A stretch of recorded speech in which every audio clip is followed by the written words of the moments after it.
Our next panel is on digital identity and decentralized identity. What are the challenges and opportunities that exist across the EU today? We're going to be looking at the current state of EID. Why has it been such a success in the Baltics and across Scandinavia, but not so successful in other nation states? We're going to look at the EU EID wallet proposal. Why is that so difficult to get that hooked up across nations? Smart ID, and why decentralized finance cannot work without a digital ID. Our moderator for this session is Liudas Kanapienis. He is Lithuanian. He's an entrepreneur with over 15 years experience in digital banking, fintech, AML, KYC, and in 2020 was nominated Fintech Leader of the Year here in Lithuania. Liudas, how you doing, mate? Good to see you. It's a pleasure to be here and to moderate this fantastic panel, so I'm looking forward to do that. Very nice. Let's get going.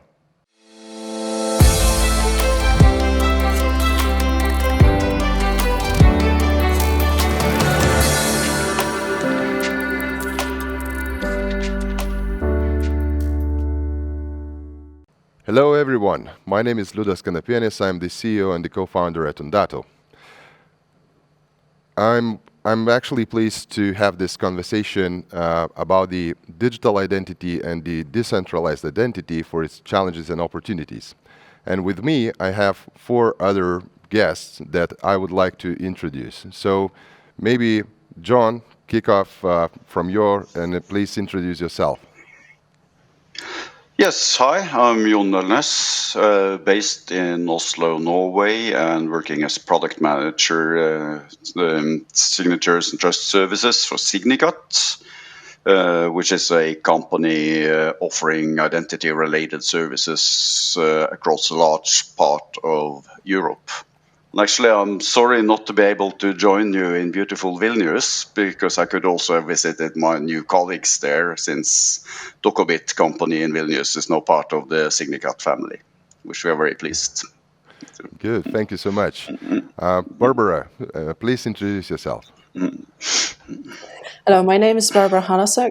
I'm from CoinFirm, blockchain analytics company, looking at wide range of AML compliance solutions for crypto businesses. So I'm a little bit odd one out here, not the ID company per se, but the topic of digital identity is very close to my heart due to exposure to AML compliance that I've had in the past, and also because of the fact that crypto assets industry basically can't exist without digital ID. At CoinFirm, I'm looking at regulatory affairs, making sure that our tools meet the regulatory requirements, and I'm also responsible for customer engagement.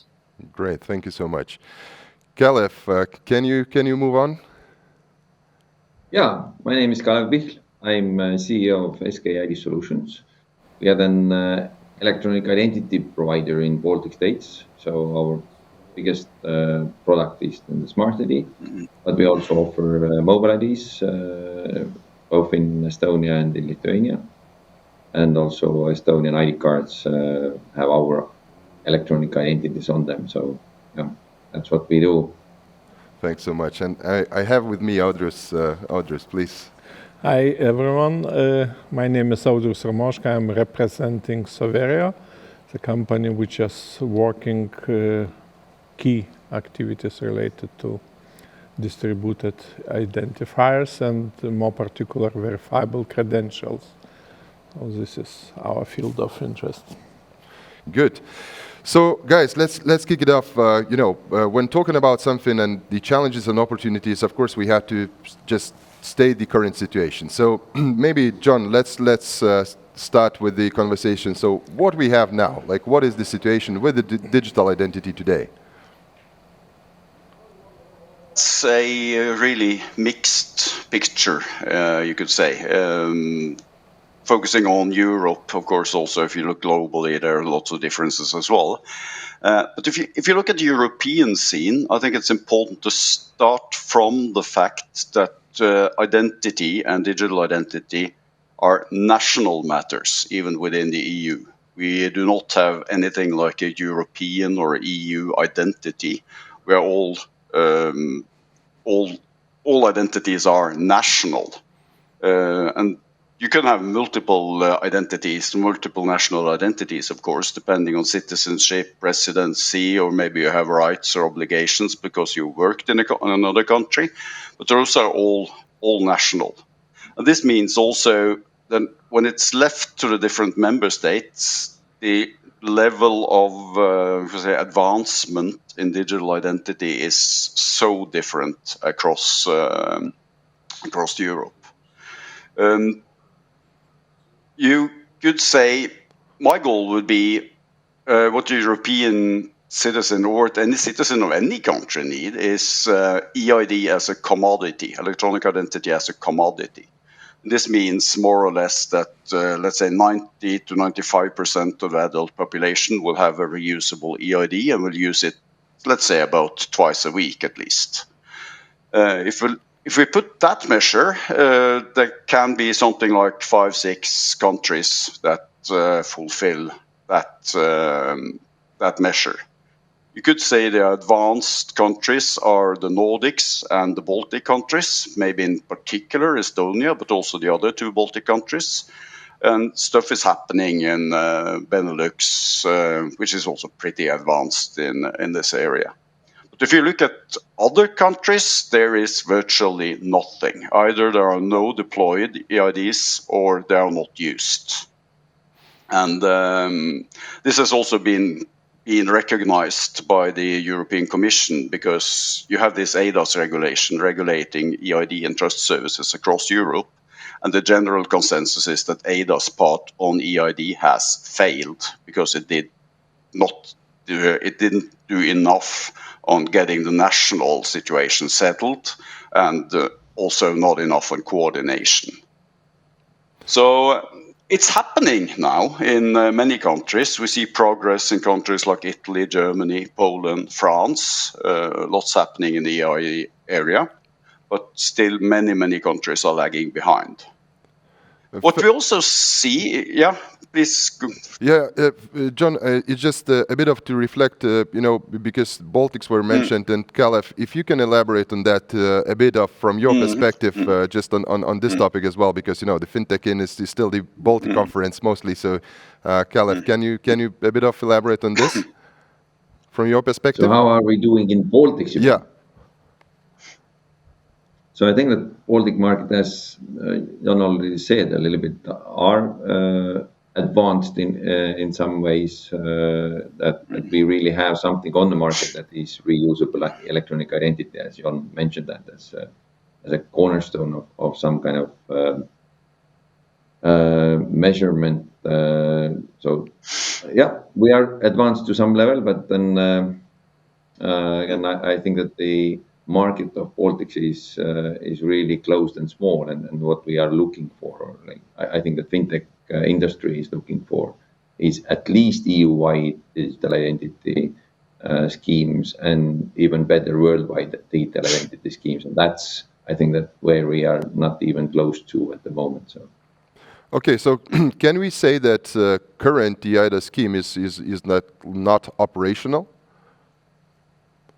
I would say yes. Well, it's I not wouldn't operational. yeah. yeah. I think you could say what this has been established, and that is important. You have largely common reference levels of EID on substantial and high. Those are generally recognized all across. That's a really big achievement. Apart from that, not much happened. But you can have cross-border. You can have cross-border identity 2 ways. You can issue an EID that can be used in multiple countries. We see that. We don't see much of that. Smart ID is one of the few exceptions. Or you can do aggregation like we do in SignaCut, where we integrate different national EIDs and we make them available cross-border in one interface. And the EU, of course, now with the revised status, has another proposal, which is the digital identity wallet that will be standardized and that will be mandatory to be issued in all member states. Kalev, you have other viewpoints. Yeah, absolutely. I'm kind of, and it's a question of what is operational eIDAS at the moment, or what was expected from it. So I think that with the statement that is listed in the eADAS, then yeah, from the European side, you have the ADAS nodes, you have the cross-border capabilities there, and you have lazy member states who don't actually do much. And also, I would say that it has been, well, Jon said that we have those 3 levels of levels of assurance that everybody knows. Then, well, we have tried to somehow map our level of assurance in a member state called Lithuania. It has been really difficult because there is no legal grounds to do that. So it kind of, the member states have been in different places where when we look at that, but in general, I would say that the promise of possibilities in the ADAS have been realized to some extent, and then it is all the nations within the EU who don't actually want to act on that. And we cannot force them, and we shouldn't force them. If they don't want to, then they shouldn't do it, I think. So we'll come back to the proposals. It's just like a bit of moving forward with that. Barbara, you mentioned when we had the conversation with you that like the decentralized finance, which is like literally your topic, cannot work without the digital identity. So you know, why is that, and why we like need to talk about this? Yeah, thanks for that. There's a few reasons for this. First of all, decentralized finance is global in nature, so it has global outreach. And as a user, as a customer of a digital finance, of the decentralized finance, I can interact with decentralized platforms all over the world, and the customers of those decentralized platforms are spread across many countries. They can transact within minutes, within even seconds, from different corners of the world.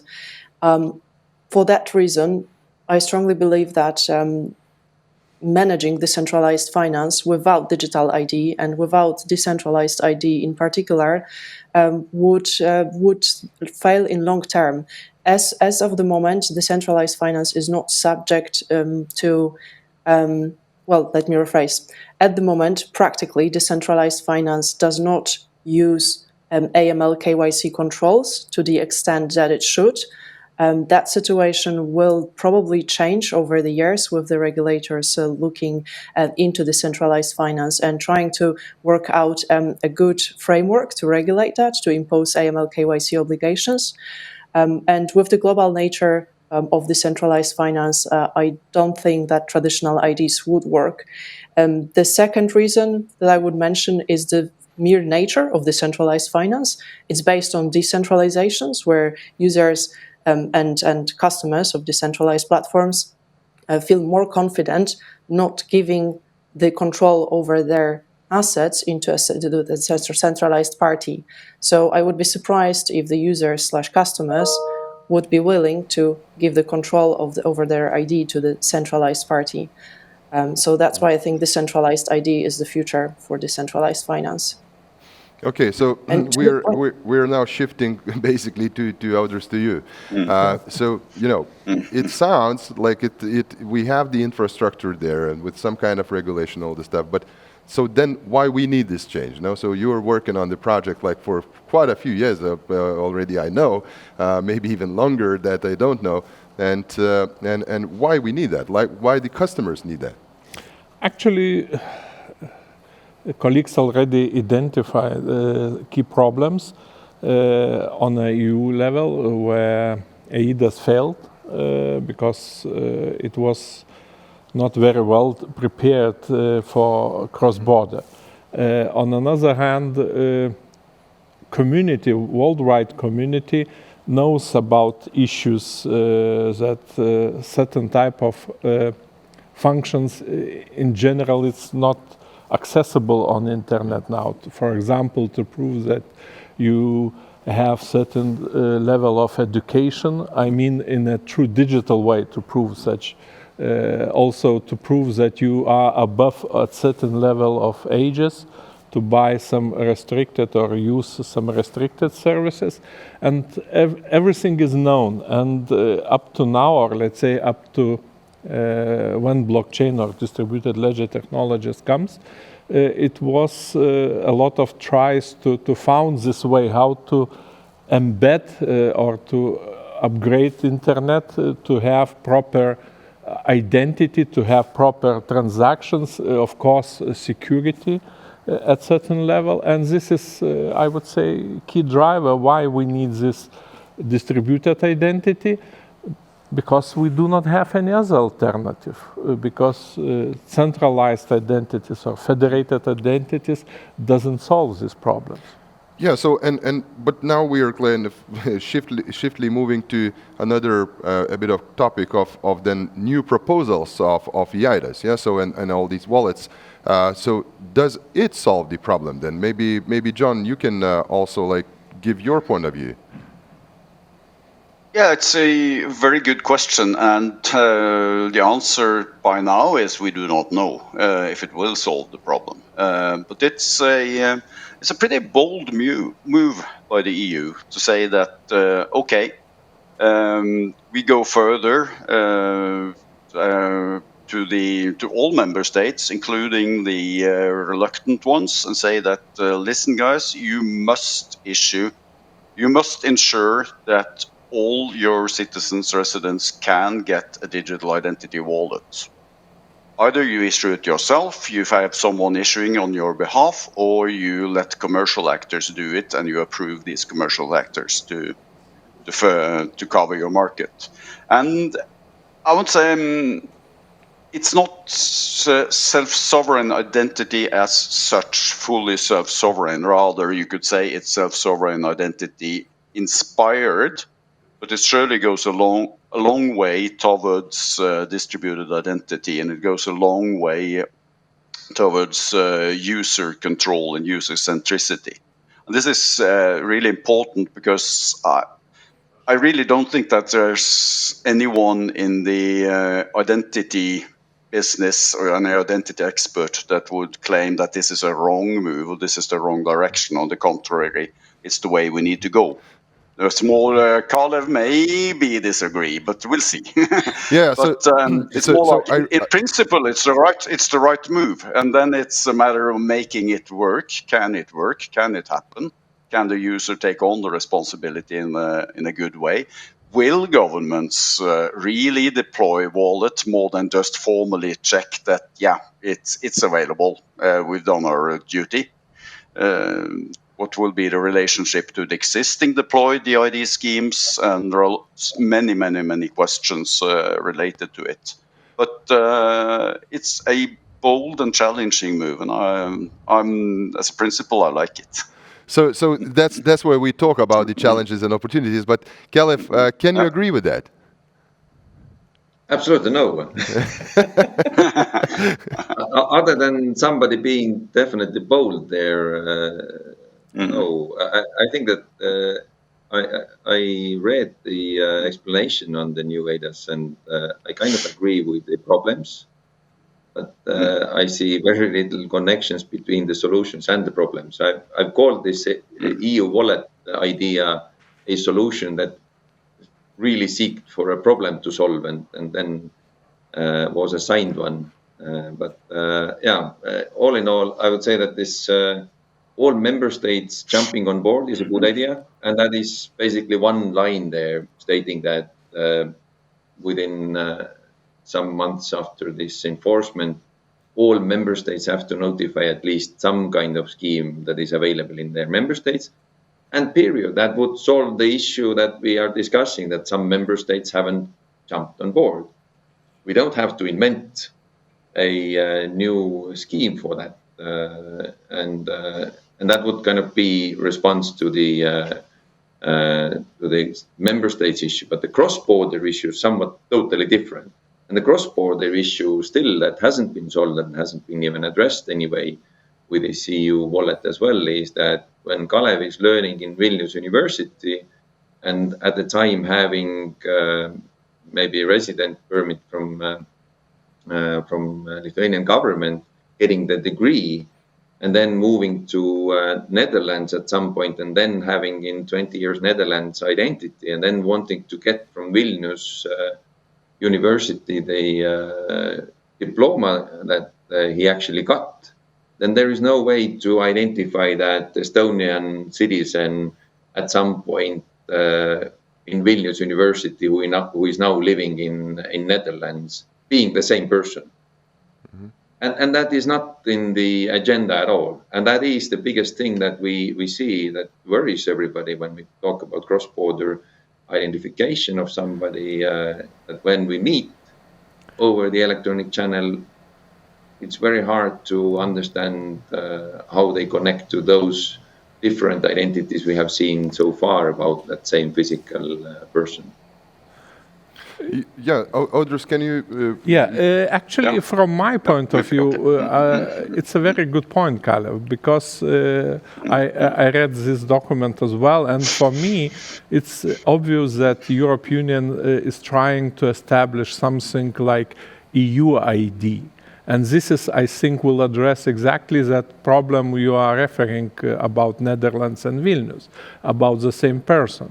What I see mostly, first of all, of course, it's a big chance for EU. If everything will be properly implemented based on previous fails, it is a big chance. What I see most important is, our previous investments. For example, Estonia already 20 years with electronic ID. This is 20 years old technology. And if we will try to stick, and I see already some signs that companies, organizations are pushing their existing solutions, which somehow stopping progress. I would like to avoid that. It doesn't matter how we will use existing system, existing investments above, in parallel, or on top, but it should not stop progress and should not stop possibility to use bigger opportunities we are getting with these new technologies. Audrus, you mentioned a kind of a big chance for Europe, yeah, but this big chance then on if that works properly on issuing the wallets and in EID, Kalev, what does it mean like for your business? Like just a very straightforward question. Okay, for our business, it might mean that we have a great chance to sell another product probably on the market. That is great, but I would rather ask that what does it mean for this overall Scandinavian way of building digital services, which I think also full Baltic and some other parts of Europe have done. Basically, what we are talking about with the compulsory wallet and compulsory usage of that wallet. We are talking about ending the back-end integrations and moving that to the front-end integrations with the identity wallet. Meaning that you will lose all the registry to registry connections, saying that, well, those all have to go through the person. And that is basically throwing away the investments we have done 20, 30 years at some countries. And I don't see, at least at the moment, what is the value, why it must be now kind of brought on the table. I understand that there are some business opportunities, and as a kind of a business, we are very interested in new business. But as a citizen, I'm sometimes kind of worried that where my taxpayer money goes, and at the moment, there's a justification of that seems to be a bit vague. Okay, thanks. And but how do you see that like deploying? It wouldn't be that some kind of war of wallets then, and especially from the user's perspective, because we talk now about a bit of infrastructure, and the regulatory side, but how it looks from the user perspective. And Barbara, you're really working from those different angles, in this sphere. How do you see that, just from the user's perspective? Well, from the perspective of again crypto assets industry and decentralized finance, introduction of European wallet, EU wallet, digital wallet, would actually make the compliance in decentralized finance easier, and I mean both for the business and both for the users. As I've mentioned, with the global reach of decentralized finance and with the way it works, the most suitable solution to ensure compliance in that space is actually a solution that is written into the smart contract. And it is way much easier. It's going to be way much easier to do that, having the idea of digital wallet.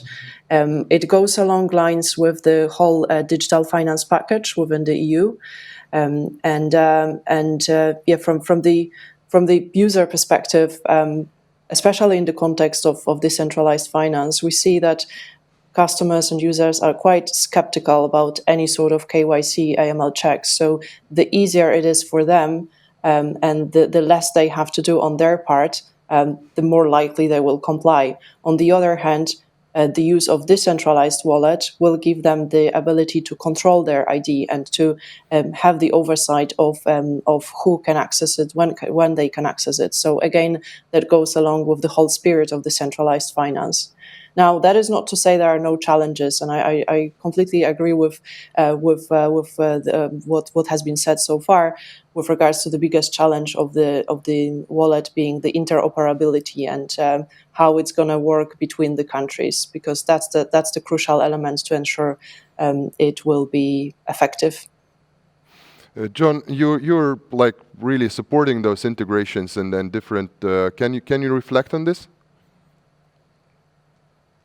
Yeah, I agree a bit with Kalev on some of the issues there, for example. But I think those backend integrations you mentioned, those can be used at national level, but they will not be available cross-border anyway. So you need to do something to get your register information and your credentials available. But what I fear on the EU proposal is that you enforce one common solution on all countries. That may not be the right way of doing it. And also doing something, if governments do it themselves, I mean, governments are notoriously bad at sales and marketing. So if the governments are solely responsible for getting this into the market and getting user on board, it's fair that it won't happen. But in the first run, we would likely make the wallet available, the different national wallets actually available through one integration into our identity brokers. It will be one EID solution along with different other solutions. So that will be the first run, and then we'll just see what happens if this gets deployed and it gets into real use. I would, as Kalev, preferred an approach where you defined what are the goals, and then what is needed to solve those goals, to reach those goals. But I still think that moving in a higher degree of EU coordination and a higher degree also on attention awareness on making this available is a good move. So to us, I don't really know. It brings opportunities and challenges as it does for Kalev and SK. But in the first run, it will be one more EID that we need to integrate. That's it. Audrus, I feel you want to have your word on this, because we are now talking about this, like a bit of basic infrastructure, as I believe, from your point of view. Yes, because when we are talking, first of all, about digital wallet, it's a relatively small part of the whole infrastructure, because companies who will need, accordingly to law, to serve this digital wallet, they have, or they should have, this another side of software to serve. Also, we should not forget that digital wallet means wallet mostly on smartphone, which could be switched off, which could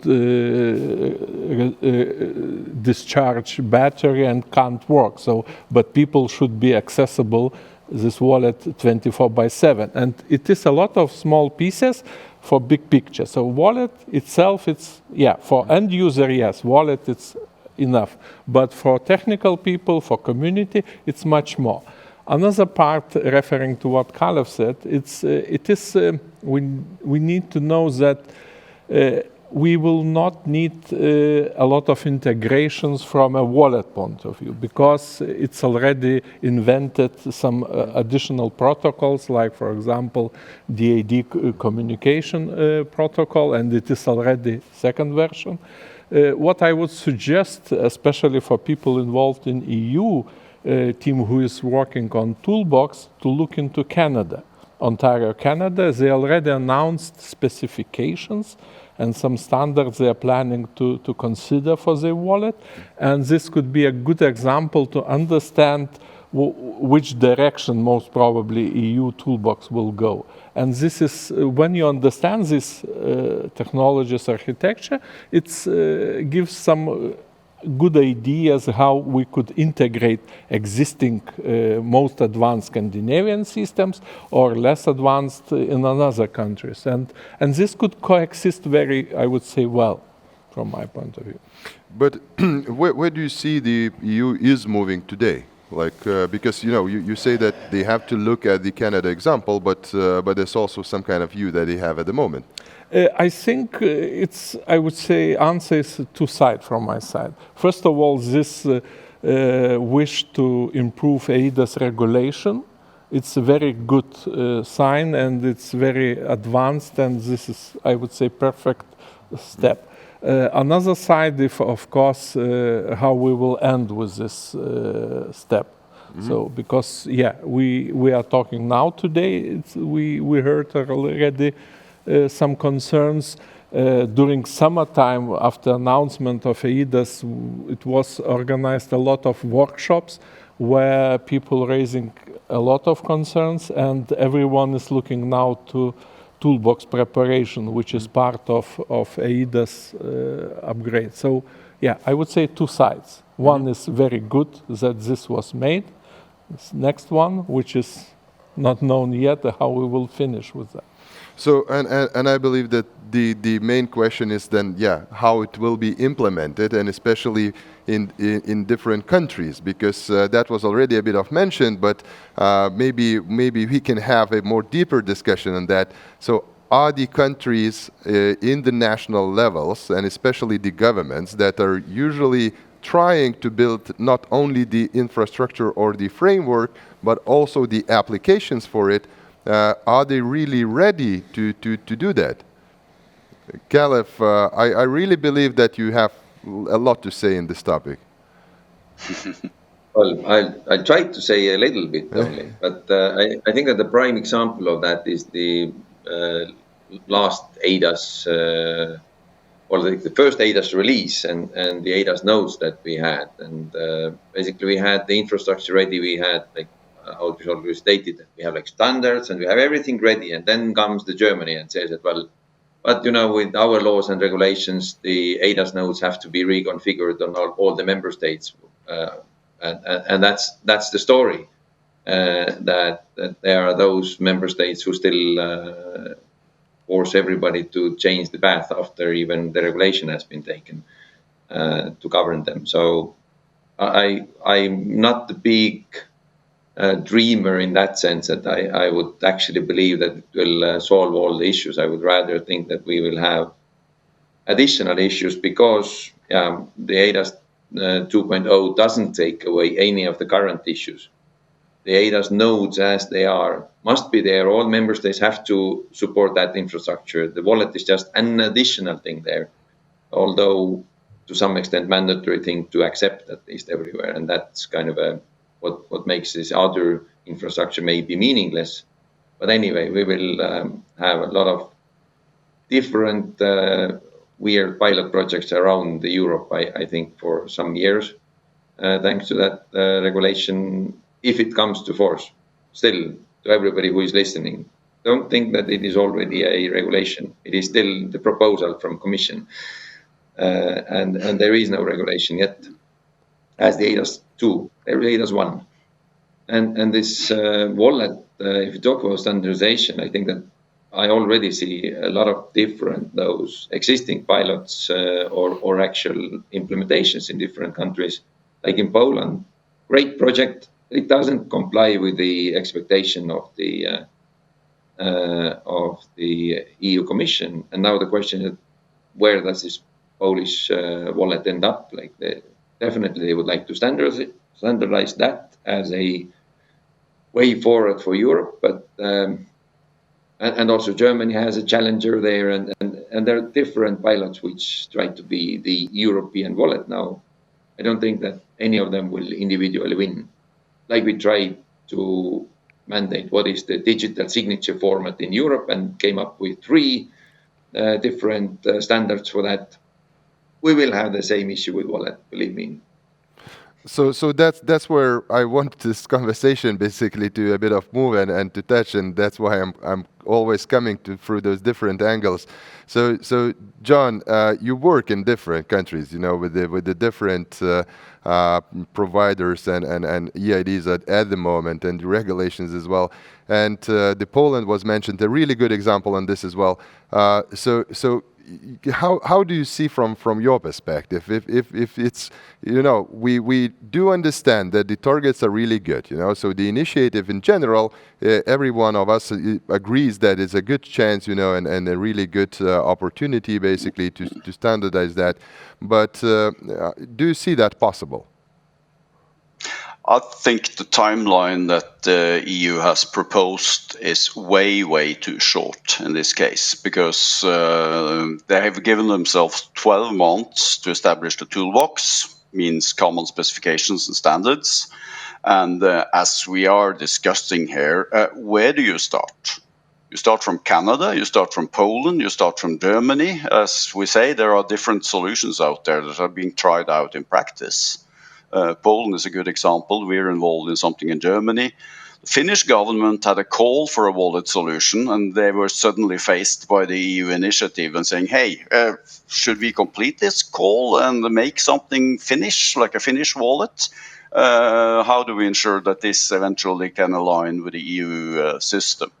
And also 12 months after the issuing of the toolbox to have implementations in all countries. I think it's way too optimistic to make that happen. There are also other issues in here. The unique identity proposed in the revised EIDAS has a mandatory, unique and persistent number for each country, for each person in each country.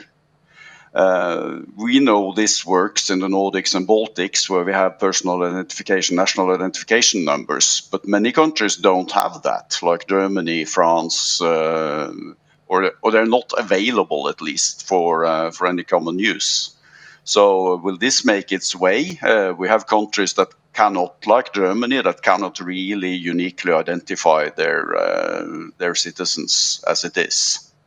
And there are pros and cons for all such approaches. But and also another thing is that there's a wide range of attributes that need to be made available. So huge standardization effort, standardizing syntax and semantics of such attributes, and furthermore, are they available from all countries? Again, Baltic and the Nordic countries with good register infrastructures, yes, the information is available, it can be trusted. In other countries, it's definitely not available. And how do you, or in a trustworthy way? So I think the timeline is too much, it's too short, and I think they should allow more leeway for national differences than making one toolbox that is too overarching and specifying it all.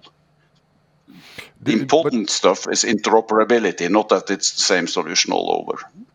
But do you think it's a problem of the wide scope that it has in the targets, or maybe it has to be narrowed in this case, and maybe to add some, I don't know, less attributes? An example that's really good. What you touched on this, and I will ask Barbara actually to elaborate on that. So what is needed actually from the attributes perspective, maybe to make it just work for I don't know, for one or other business case, an example for the same decentralized finance. So because maybe that's a really problem of that we are trying to solve everything at once, isn't it?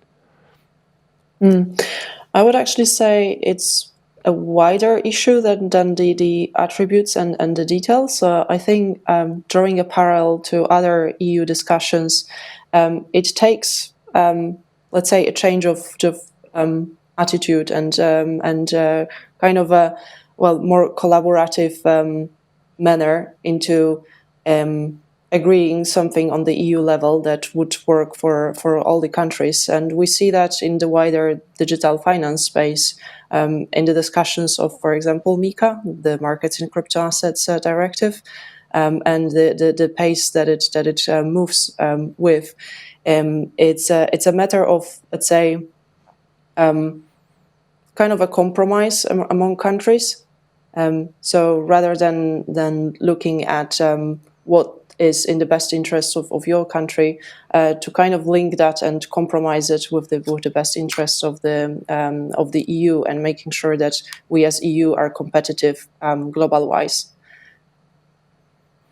But again, I'm always trying to get all the questions like what does it mean from just consumers' perspective, from the user's perspective. So by saying competitive, so what do you mean by that? So what would you say that would be a really good good achievement, and basically what should be then the target in terms of the competitiveness? Okay. So in terms of the decentralized finance, the regulatory aspect of it and the clear legal legislative framework around it would actually move the market towards being more competitive.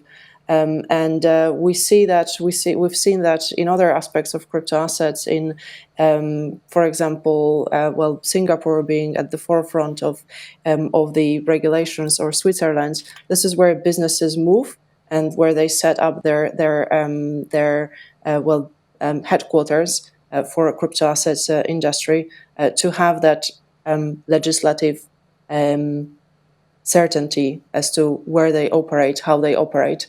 And in the context of decentralized finance, having the effective measures of digital ID is kind of the foundation to make sure that the compliance framework can be built around decentralized finance.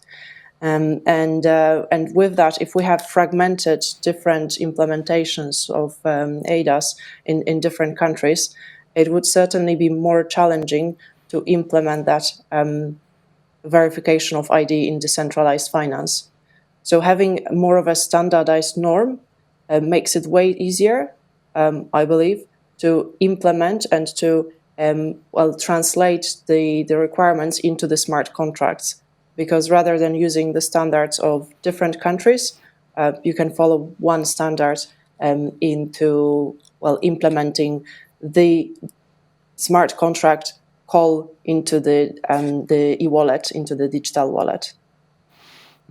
Kalev, do you see from your perspective that it's like possible to achieve those goals that Barbara is talking about in the current setup? Well, Barbara is absolutely educated person and doesn't talk any rubbish. Probably it is possible. It's just a question of do we have a common understanding that this is necessary and commitment to do it. So I think that's where we are facing some issues, and probably also when we talk about these positive scenarios, we are and with this decentralized financing and also decentralized identity and those wallets and some of those cornerstones of those wallets, and then we normally talk about the person who is actually the legal owner of that wallet. And we rarely go to the point where the wallet has been taken over. And do we have tools and mechanisms to actually somehow protect the owner of the wallet in that case? And to what level do we have that ability? And if that wallet has been misused for 2, 3, 4, 7 months, what is our ability to roll back anything that has been done or understand who did what? So I think that as a society, those things that Barbara talks, those are possible, but I'm not sure that we as a society have been committing to that at the moment. That's a really really nice shift, Gallup. Thank you for that. About talking about the challenges. So because you're totally right that now we talk about like just having a bit of pink glasses, and good looking just at the good scenarios and the good examples. But that's the next question, and basically maybe Audrys, I will kick off with you, is about the actual main challenge on moving towards the fully decentralized identity, and then how we can ensure that it will be misused from the very beginning.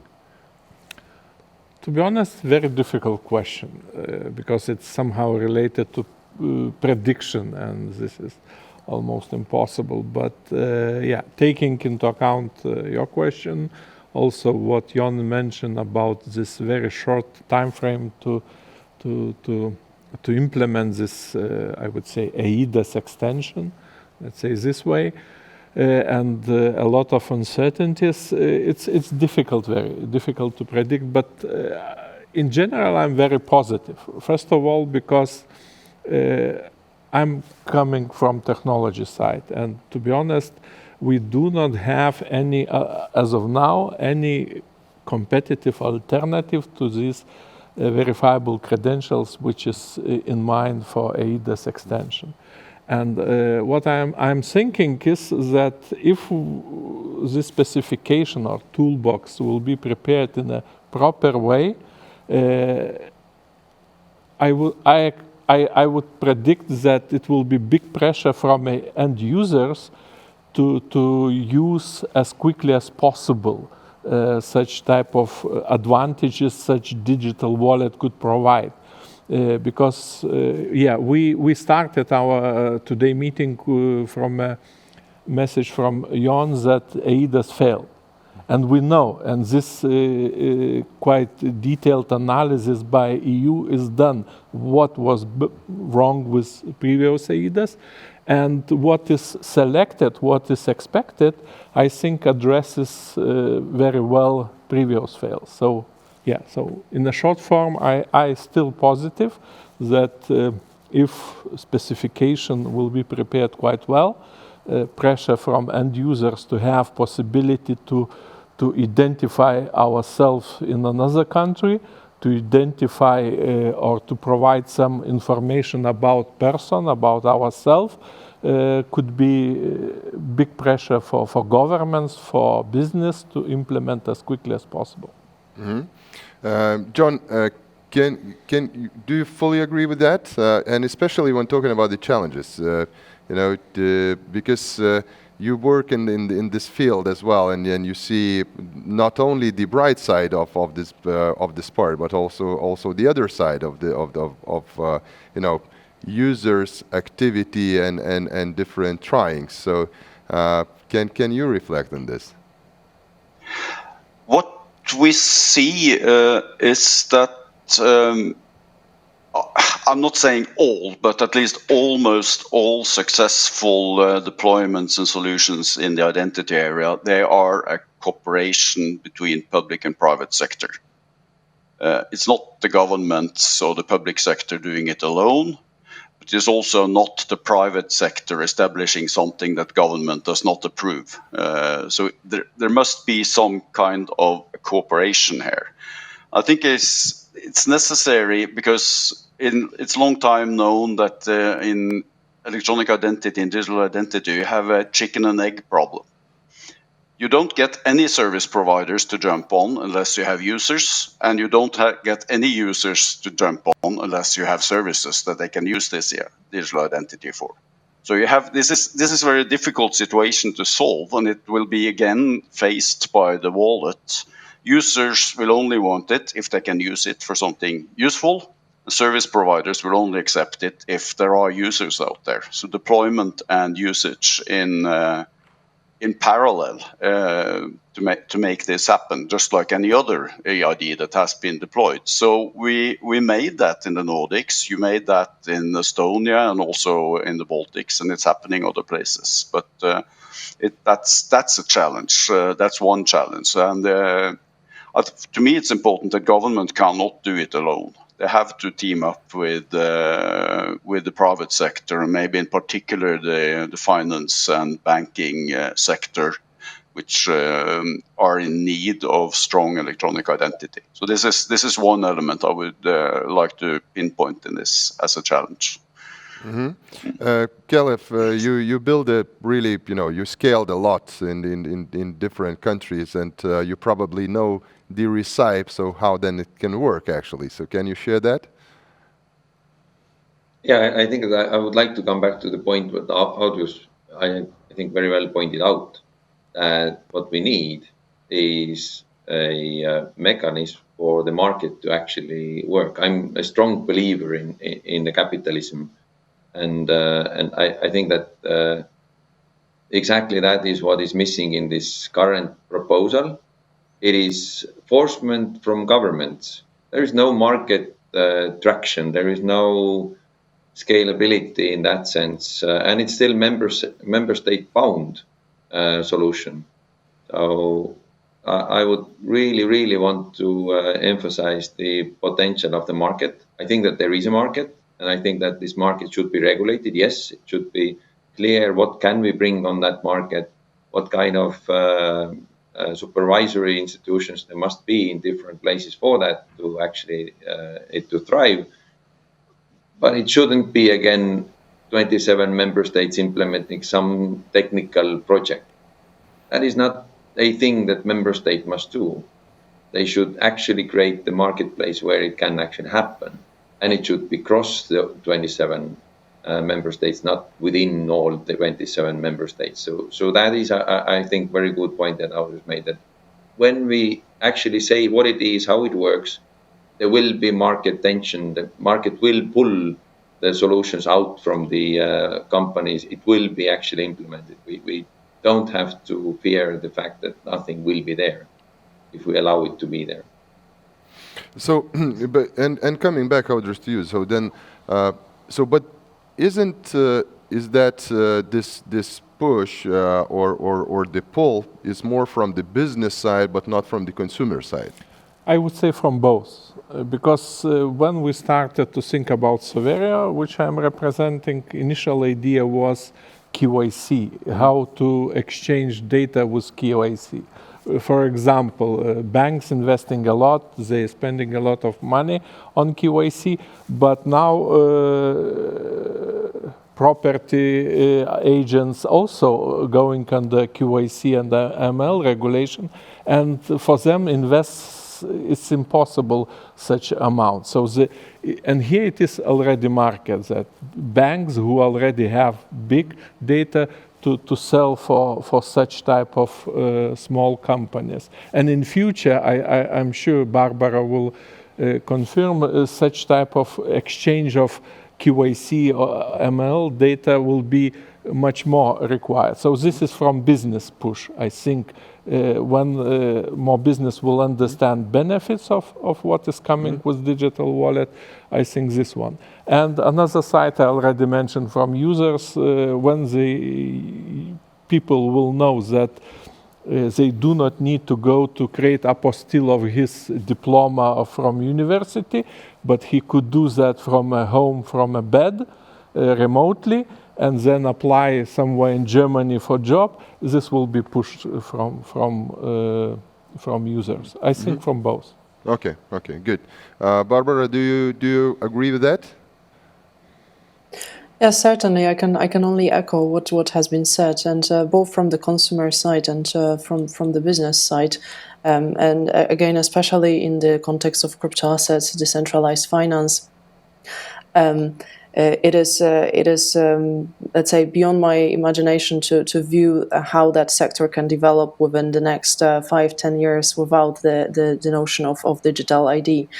And I think we have to think of completely different user there than a banking client, where let's say asking for a paper form of ID is really acting as a deterrent to the customers. the businesses will simply have troubles getting the right amount of customers once the actual KYC AML obligations are in place in all the countries for decentralized finance. This is just not going to work without the notion of digital ID and hopefully also decentralized ID. And to the point mentioned before about sharing the information on the KYC side, that need, I think, has been in the market for years, not only in the decentralized finance or crypto assets, but in the traditional finance too. I think, though, here I would slightly put some doubt on it.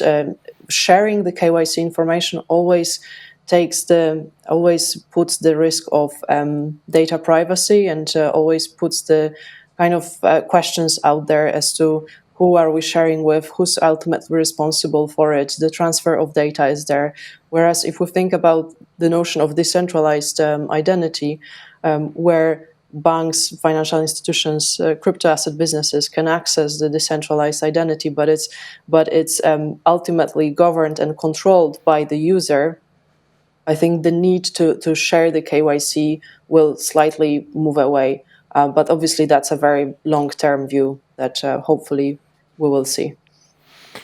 Yeah, maybe not so much jumping into. Of course, that's a big issue with the with the GDPR stuff, and basically, I think we would need another hour to discuss that, because we then have to discuss who is the data controller and who is the data processor in that field, and there's still lots of the issues unsolved and still even not discussed, I believe, in some of the cases. But yeah, maybe not let jump into it because we just have just few minutes left, to be honest, for this conversation. I would like to finish that with a bit of maybe a better note from let's say our perspective and what we bring to the audience that is listening. And to finalize that with the more opportunities than sight, and our approach from all of us, because we do understand that there's quite a few challenges in basically moving towards the real digital identity, towards the businesses that we operate in, and to make it happen in the sustainable way, of course. But what kind of opportunities the digital identity and the decentralized identity initiatives creates today, and maybe what are the opportunities, especially thinking about our listeners, that for them, for their businesses, for the financial institutions and fintechs and other type of companies, maybe operating in the decentralized finance and other industries. So what it brings to them, and maybe John, we started a conversation with you. Maybe you can start with this opportunistic side of the new type of approach to the identity itself. Yeah, I think it has been mentioned a lot by Barbara, for example, that thinking this way about identity brings lots of possibilities to target what information is available to the receiver, to be that a service provider, a government, or whatever. So what you can tailor the information in a much better extent, and you can have verifiable information available that is not only a claim, but it's a claim that's also backed by evidence, and this can be used in a wide range of services. And yeah, well, you mentioned making KYC information available for reuse under user control. It's one area that's surely been looked into. Also, exchange of diplomas, all these things. It's there are really lots and lots of opportunities to build a better ecosystem where for identity. I think it's moving in the right direction in principle, but it's a long way and it's a difficult way. Kalev, can you give your view on the opportunities side? I'm strong believer in the opportunities that, but again, this can be like really in a small scale when we look at the home markets wherever we are and operate. And probably, we are looking at the at least a good discussion over some time on the identity, because the ADAS fixed something and now we have a new discussion, and this is always a great opportunity to actually build something new and better than we had before.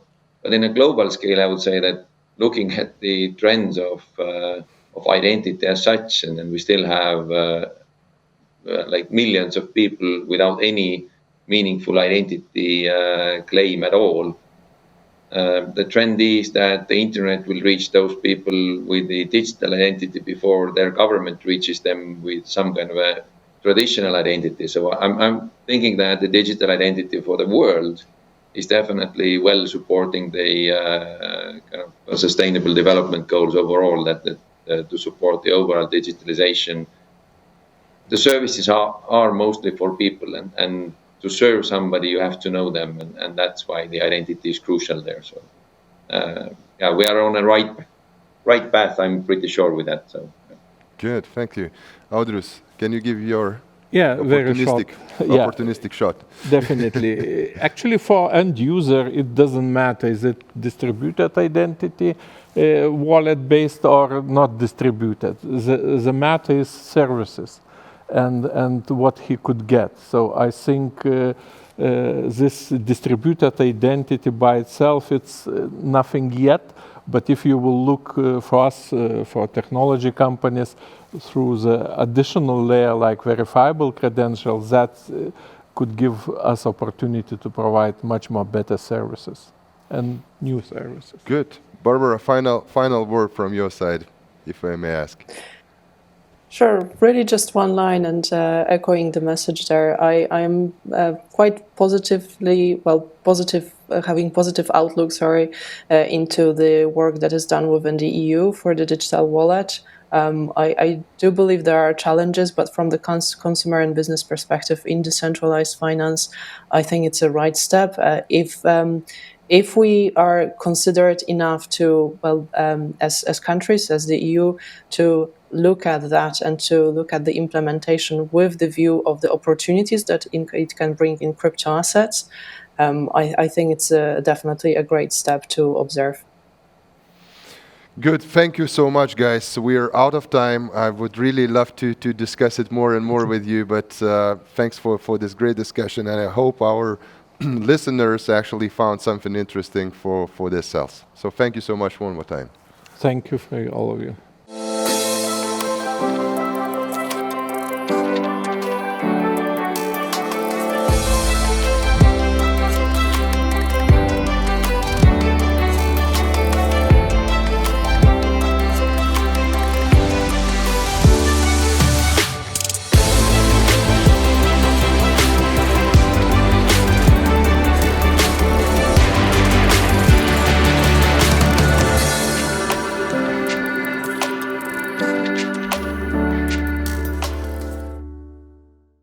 All right, thank you very much for a very interesting panel session, Ludus. It seems to me, listening and watching your panel, that there's a big dance going on between the EU, between member states, and then we've also got the private sector in each country as well that moves across, that all of these need to somehow work together to do this, and it's really difficult right now. What are your thoughts on these three factors working together? Yeah, so you see, what we discussed basically and what we can touch there is that there's lots of the business cases around and basically that are not covered yet, or there's a really big demand from the market, but still not a really perfect view on how it can be solved. You know, so there's really lots of the initiatives around the world with different countries and initiatives from the business and from the governmental perspective and at the EU level as such, but still not so clear how it will work in action. Because for myself, it's really important to understand, so for me as the user, what will be the actual benefits and what I will be using. So that part is is still a bit of unclear. But what is obvious that there's lots of the opportunities around, lots of the initiatives around, and everyone in this room was really happy about what is happening and where we are involving. Sure. It seems, again, watching it, that it's this is a hard thing to do, right? It's just genuinely.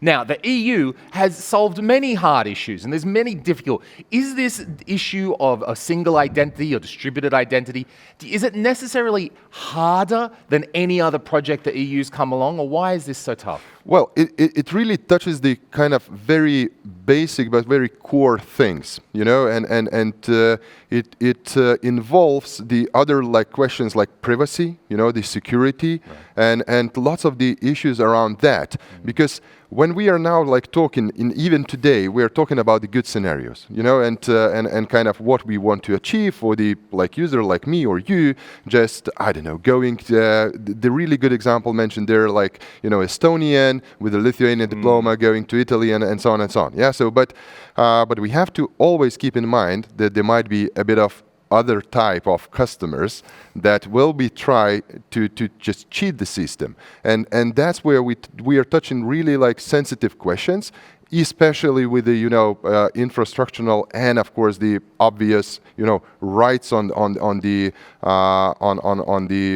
data itself and the core functional things, which are really important and really not so easy to solve. Interesting. Liudas, thank you very much. Thank you everyone for watching our panel today. That's the end of Digital Identity. We'll see you in the next session.